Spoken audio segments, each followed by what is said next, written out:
Hey guys, so today we got a 2000 Nissan Frontier 3.3 liter V6 automatic transmission, and we're going to replace the crankshaft position sensor. It's located on the bell housing of the transmission on the driver's side, so we're going to have to basically dive under here to get to it. Let me get under there and show you where it's at. Once I get under there, then what we're going to do is we're going to pull the wiring from behind here where the firewall is. And my wiring has actually been changed out.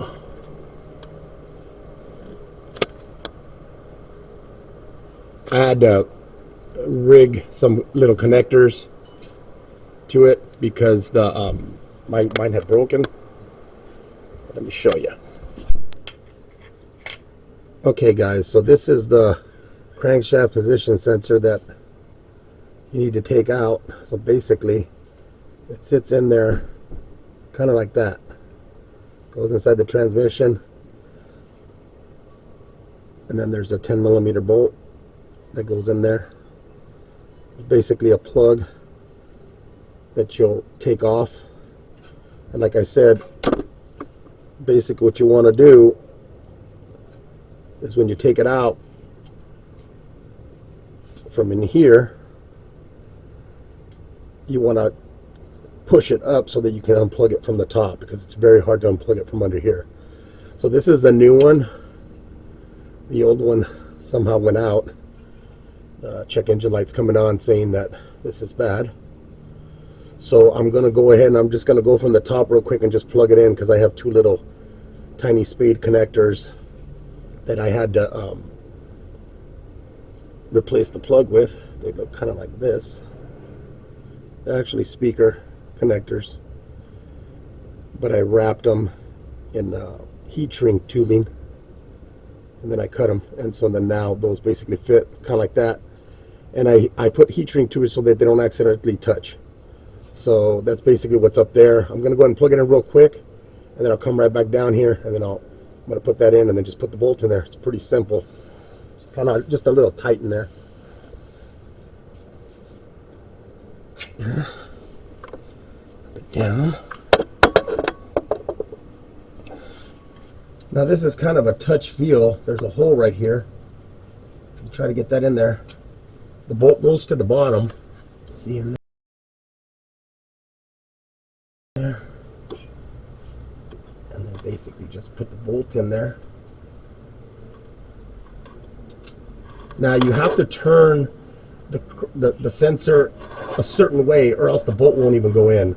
So basically the connection has to face towards the middle of the engine. If that makes sense. If it's too much one way this way or too much that way, it basically won't, the bolt won't go in. So like if I turn this connection, it won't let you. It's actually not sitting in there. So basically the easiest way I found is put it in there, hand tighten it the best you can, which is I'm doing with 2 fingers. It's kind of hard to tell, but okay. Hand tighten as best you can. And then you can either get it like a small ratchet or like a ratcheting thing, like a little wrench like this one. And then try to get it on there. It's very tight in here. I gotta get this the right way.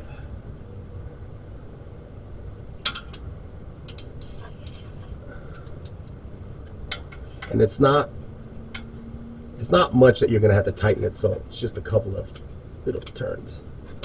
It's already tightening right about there. And then just torque it down best you can. You can't really get your fingers in there, so and that's pretty much it.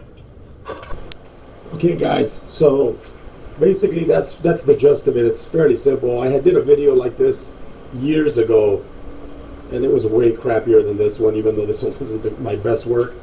But it's just very limited space in there for me to record by myself and to do the actual show you the repair. So if you guys have any questions, hit me up. Thanks for watching.